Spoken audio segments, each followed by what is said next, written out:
Bapak dan Ibu terkait dengan Undang-Undang Cipta Kerja. Kebetulan sudah hadir narasumber yang mungkin yang menyusun undang-undang ini, Bapak dan Ibu. PhD, beliau menyelesaikan S3 bidang perekonomian, atau kalau di kita ini ASDEP. Baik, kita beri pas dulu buat terima kasih Pak.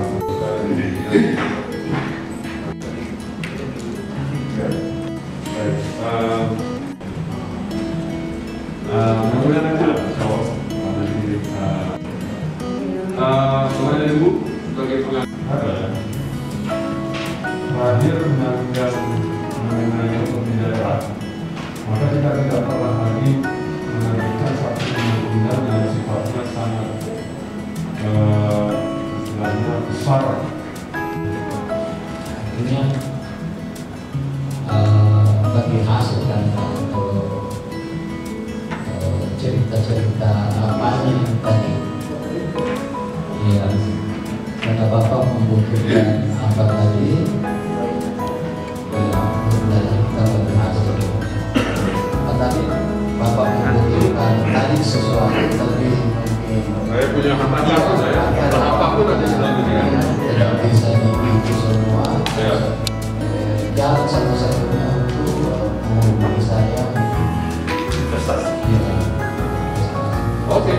Saya punya seorang pengusaha, maka yang pasti saya tanya, berapa sih untung saya nanti? Enggak apa-apa. Berapa sih untung saya? Oh iya, oke. Terus kita buat kesepakatan itu dan didukung oleh perjanjian perundingan. Saya pikir Perjanjian jelas. Iya, Pak. Oke. Ya, terima kasih. Berapa bagi negara lain? Kan itu kira-kira ya. Berapa pemerintah, berapa swasta, berapa asing. Tulis di kertas aja. Perjanjian itu kan. Oke. Boleh, tulis. Gak ada masalah. Pak, Bapak dapat misalnya, udahlah kita ini kan kuat ya. Tidak harus begitu. Bapak dapat 40, kami dapat 60. Ya kan? Karena anak-anak saya, Bapak kan tinggal bawa barang, teknologi, orang, bawa truk, ambil 40%, buat sektor pemerintah 60%. Ya. Dibicarakan di tingkat pemerintah dengan DPR karena saya bukan menyalahkan pemerintah, tapi kedua PP ini tidak pernah dikomunikasikan, didiskusikan, sehingga itu yang menjadi penyebab demikian. Bahwa ternyata Bapak Ibu belum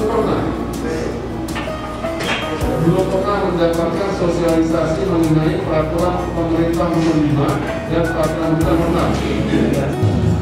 Alasan saya begini, pusat selalu buat aturan tanpa sosialisasi sampai ke daerah, namun itu selalu dipaksakan. Nah, sementara daerah berusaha untuk memberikan menilai sebagai untuk perda atau perbu, pusat keluarkan aturan yang baru lagi, sehingga aturan itu bertubi-tubi. Kita belum satu selesai, keluarkan lagi satu tanpa koordinasi dengan kita di daerah. Seperti itu. Jadi Pak, manfaatnya sangat besar buat masyarakat. Tadi Bapak sudah sampaikan ada tiga manfaatnya. Memang selama ini Pak, banyak masyarakat terutama yang pengusaha Pak yang mengeluhkan terkait dengan perizinan Pak. Boleh dikatakan birokrasi yang terlalu berbelit-belit Pak. Ini kan salah satu untuk menjawab proses birokrasi yang selama ini berbelit-belit di pemerintahan. Cuman tadi sudah disampaikan bahwa perlu sosialisasi Pak. Bagaimana kita menjelaskan ke masyarakat kalau kita sendiri wakil rakyat ini belum mendapatkan sosialisasi Pak. Jadi mungkin kedepannya mungkin dari Kementerian Dalam Negeri, Kementerian SDM Pak, koordinasi dengan kami di daerah apa atau dan pemerintah daerah dan bagian kita punya daerah yang mengurus matematisasi buat Pak. Itu bisa disampaikan bahwa kita sudah DPRD sudah mendapatkan sosialisasi terkait dengan PP 5 dan 6 ini Pak. Sehingga betul-betul tujuan dari pemerintah itu tercapai. Peran penting pemerintah daerah DPRD. Kita ketahui bahwa memang undang-undang itu dibuat besar karena memang kita DPRD itu ada di pusat itu, sehingga kita akan menyesuaikan segala bentuk undang-undangan di daerah terhadap daerah. Ya. Nah mungkin yang perlu Bapak sampaikan di sini adalah berkaitan dengan tadi sudah disampaikan bahwa memang sudah 1 tahun kita pilih. Namun ini implementasi yang bertahap dilakukan melalui implementasi pengesahan peraturan-peraturan daerah yang kita laksanakan. Nah, kami di DPRD Kabupaten Bogor ini juga setelah diamanatkan menyesuaikan pengesahan peraturan daerah itu dengan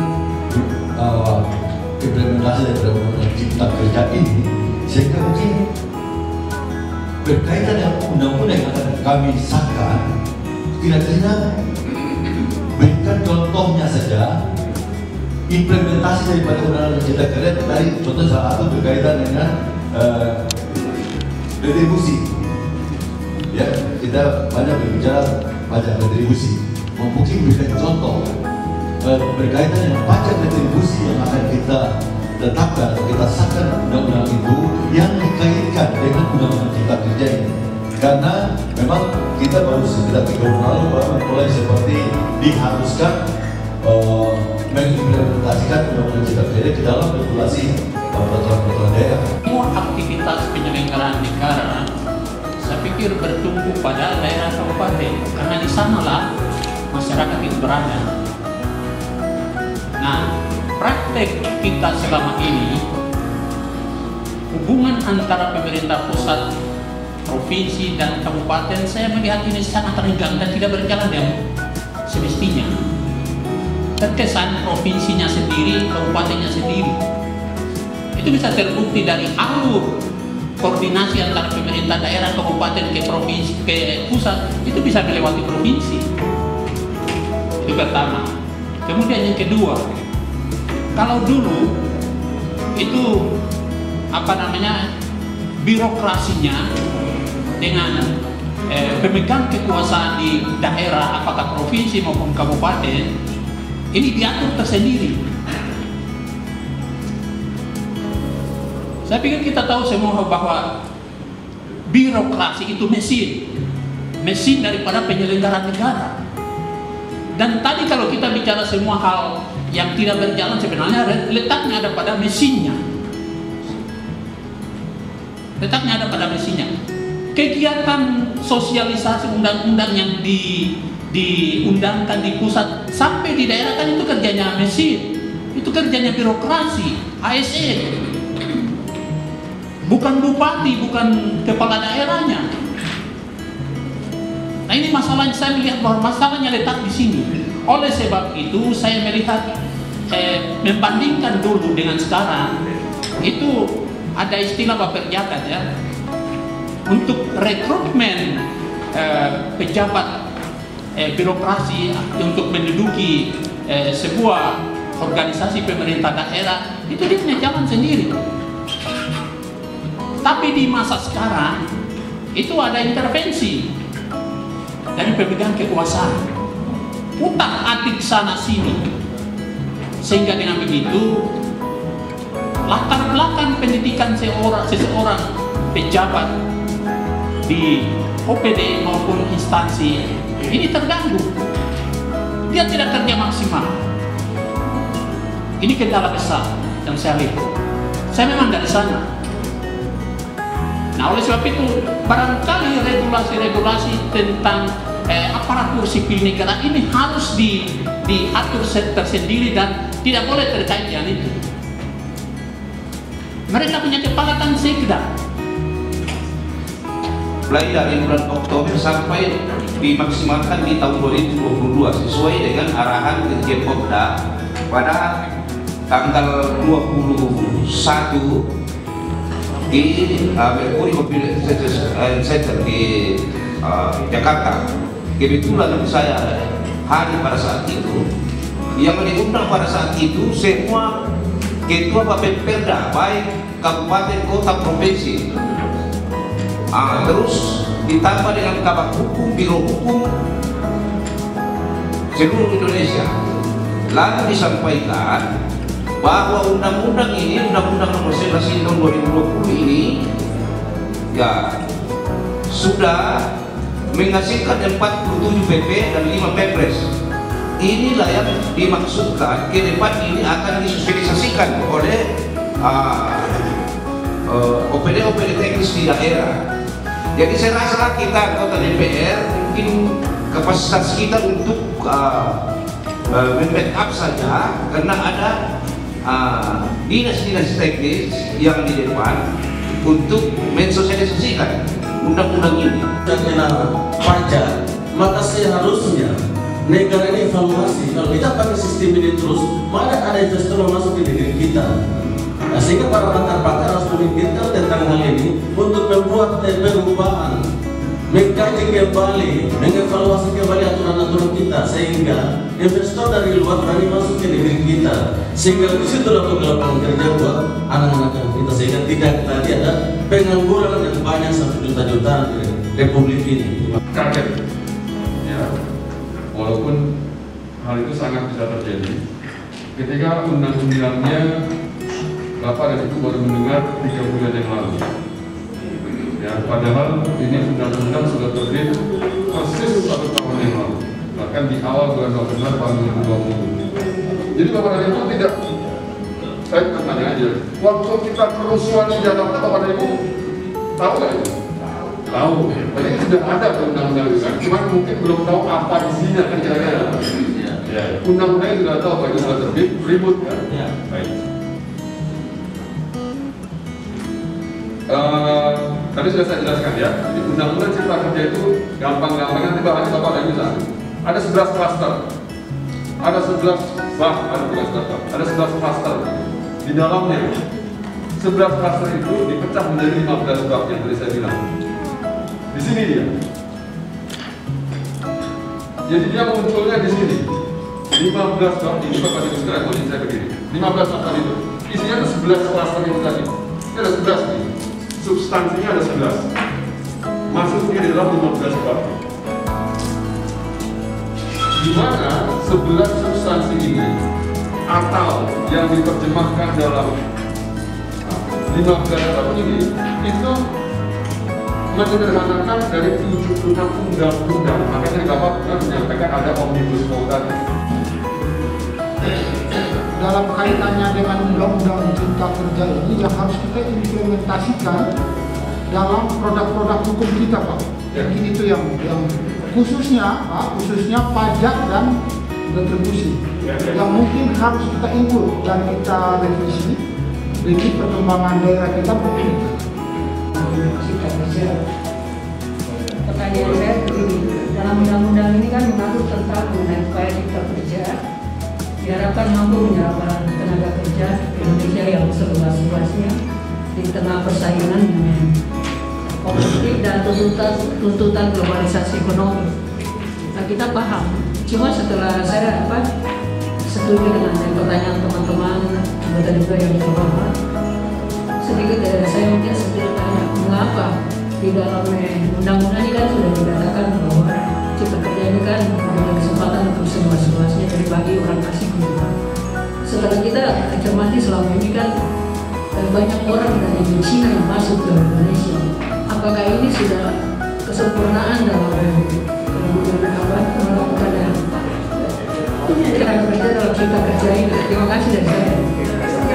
Dan Indonesia sudah melihat ini bahwa sangat baik. Kenapa kalau sudah itu masih ada banyak orang Indonesia yang demo soal orang Cina datang ke Indonesia?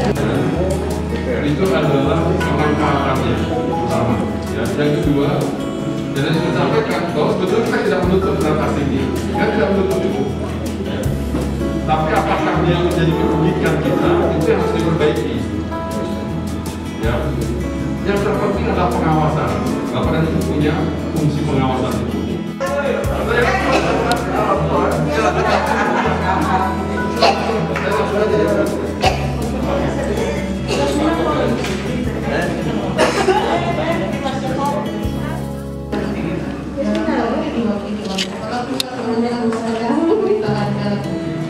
Yang kami hormati, Superintendent Bidang Pimpinan Daerah, yang kami hormati, Ketua DPRD Kabupaten Biak.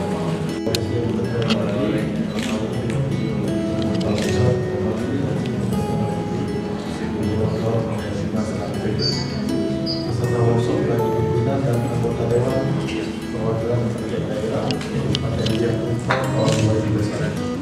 Kami tenaga pengajar yang berhalangan Bapak Ibu sekalian.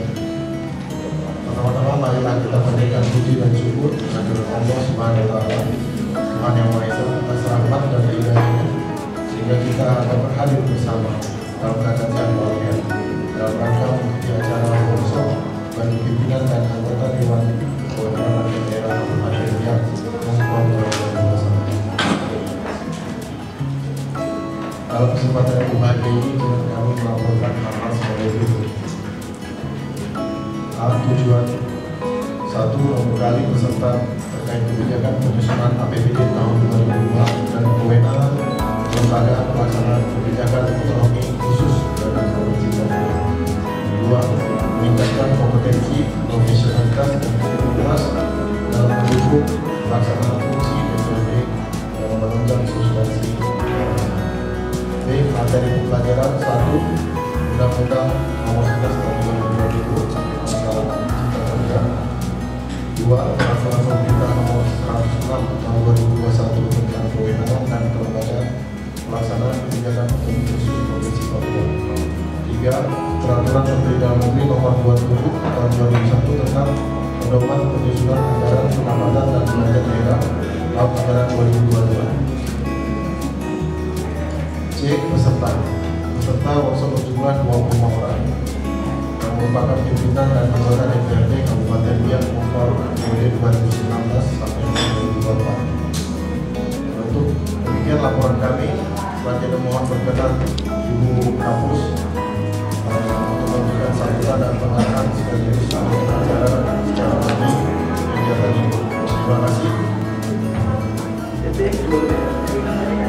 Para peserta workshop, narasumber dan pengajar, para pejabat struktural dan profesional, baik di SDM maupun sekretariat DPRD Kabupaten Riau. Bapak Ibu sekalian yang saya hormati, pada kesempatan siang hari ini saya bisa bertemu dengan Bapak Ibu sekalian sebagai anggota Dewan yang terhormat, yang pada kesempatan siang hari ini baru pertama kali kita bekerja sama dengan Bapak Ibu sekalian, dan alhamdulillah peserta berjumlah 25 orang ya Bapak ya, 25 orang ya Pak ya. Baik. Puji syukur kehadirat Allah Subhanahu wa Ta'ala yang tak henti-hentinya saya panjatkan kehadirat Allah Subhanahu wa Ta'ala. Alhamdulillah Bapak Ibu sekalian dari Biak ke sini selamat, sehat, sentosa, tanpa kurang suatu, dan mudah-mudahan workshop sampai detik ini, sampai nanti Bapak Ibu sekalian pulang kembali ke Biak dalam keadaan sehat walafiat tanpa kurang suatu apa-apa. Tapi ingat buat bapak-bapak ya, kalau pulang langsung ke rumah jangan pegang ya, jangan pegang pulang ke rumah.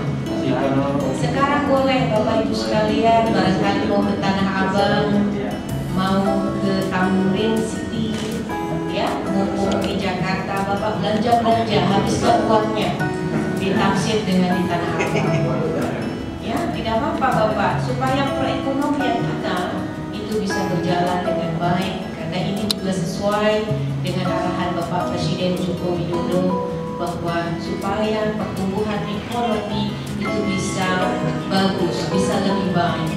Jadi kita harus bisa bergeser masalah perekonomian ya Bapak Ibu sekalian. Bapak Ibu sekalian yang saya hormati dan yang saya banggakan,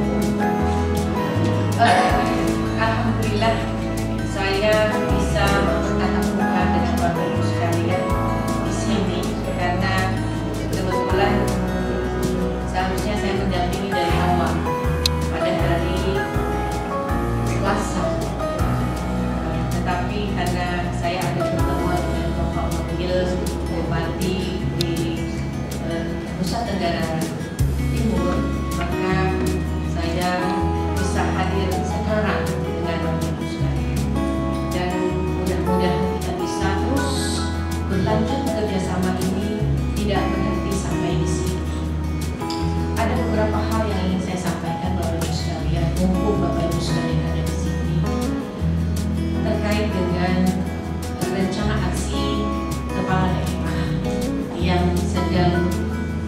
kami lakukan untuk supaya di dalam perencanaan RPJMD itu bisa berjalan dengan baik, khusus terkait dengan pengembangan sumber daya manusia. Dan ini harus didukung oleh Bapak Ibu sekalian sebagai decision maker. Maka oleh karena itu Bapak Ibu sekalian, saya berharap Bapak Ibu sekalian mendukung rencana aksi yang dilakukan oleh kepala daerah terkait dengan pengembangan SDM. Ini sudah terbenam nanti sampai pada tahun 2024. Dan ini harus didukung oleh Bapak Ibu sekalian. Tidak bisa bekerja sendiri tanpa bantuan Bapak Ibu sekalian, karena Bapak Ibu sekalian punya tugas dan fungsi pengawasan. Di samping juga Bapak Ibu sekalian punya tugas dan fungsi memberikan anggaran kemudian diawasi oleh Bapak Ibu sekalian. Maka dengan Bapak Ibu sekalian memberikan anggaran dari tahun 2022 sampai dengan 2024, masa jabatan kepala daerah terakhir, ini harus betul-betul konsisten. Kenapa? Karena ini akan berdampak kepada penilaian kinerja kepala daerah. Dan ini sedang kami buat indikator penilaian kepala daerah untuk dia bisa komitmen dan konsisten terkait dengan pengembangan SDM. Mengapa fokus kepada pengembangan SDM? Karena Bapak Ibu sekalian perlu tahu bahwa negara Indonesia yang begitu besar, yang begitu luas, SDM kita hanya mampu di tataran administrasi. Sementara ada hal yang harus ditangani secara teknis, secara khusus, dan itu perlu terkait dengan SDM, sumber daya manusia secara teknis. Bapak Ibu sekalian, ini data data BKN bahwa jumlah PNS kita ada sekitar 4.168.000 sekian, dengan luas wilayah laut 3 juta sekian, dengan luas wilayah darat 1 juta sekian. Tetapi SDM kita hanya mampu di tataran administrasi, yaitu 64% di tataran. Sambutan ini saya mengucapkan selamat jalan, salam kembali ke daerah, kembali bersama keluarga. Semoga kita dapat melaksanakan tugas dengan sungguh-sungguh dan penuh rasa tanggung jawab. Akhirnya dengan mengucapkan alhamdulillah, amin. Workshop teknis bagi pimpinan dan anggota Dewan Perwakilan Rakyat Daerah Kabupaten Biak nomor tahun 2021 secara resmi dinyatakan ditutup.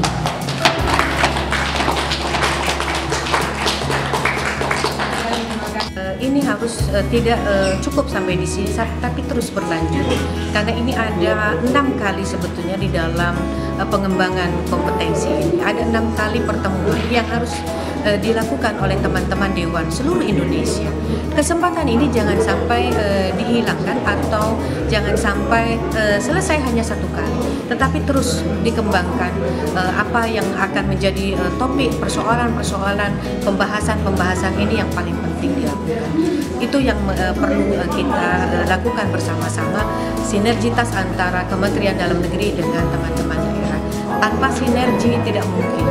Visi misi setiap kabupaten kota punya visi misi, tetapi kita juga harus menunjang visi misi daripada Bapak Presiden Joko Widodo sesuai dengan visi misi Bapak Presiden Joko Widodo yang kedua sekarang adalah pengembangan SDM. Jadi pas sekali ini dilakukan oleh BPSDM, Kementerian Dalam Negeri. Bu, yang kedua terkait aksi Bupati sendiri yang tadi Bu sampaikan seperti apa?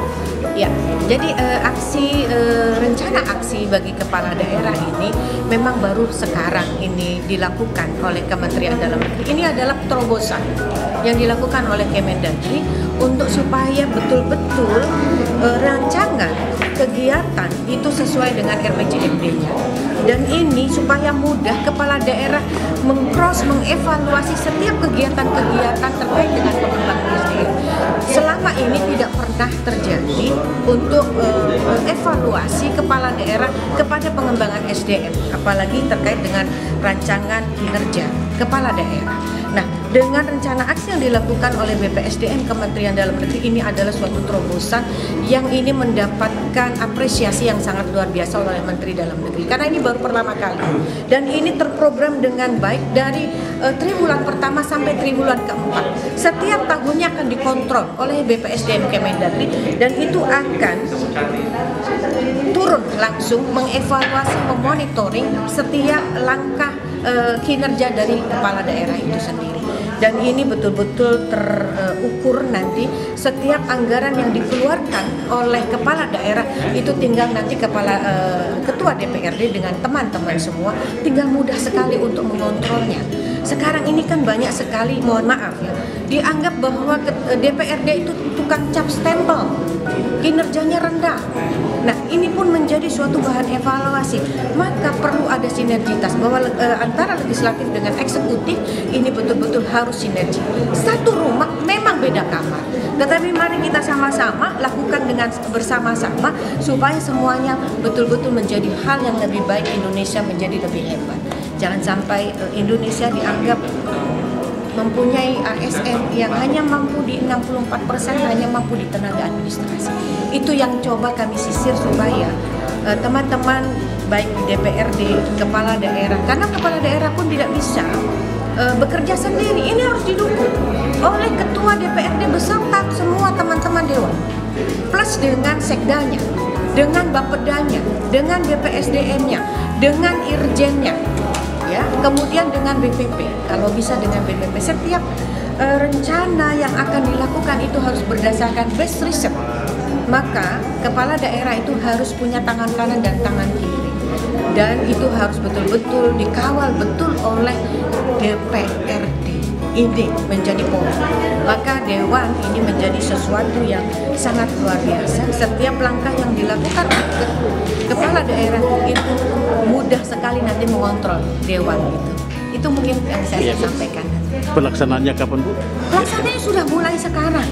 Di tahun 2020 penyelenggaraan sekarang di 2021 kami memberikan orientasi pendalaman tugas bagi kepala daerah. Nanti pelaksanaan mulai monitoring dan evaluasi di tahun 2022 sampai dengan 2024. Cukup 3 tahun. Karena mengapa? Karena kepala daerah itu akan sudah terbagi konsentrasinya. Tidak mungkin ya, itu mereka akan konsentrasi lagi kepada pemilihan berikutnya. Maka kami batasi hanya sampai 3 tahun saja. Nanti untuk itu indikator-indikator penilaian sedang kami siapkan semuanya. Mohon restunya, mohon dukungannya semua dari teman-teman dewan seluruh Indonesia. Mungkin itu saja yang bisa saya sampaikan, Pak. Lanjut teman-teman dari pihak supaya semuanya bisa mengembangkan potensi yang ada di dewan kita. Mungkin itu yang saya sampaikan. Terima kasih. Wassalamualaikum warahmatullahi wabarakatuh.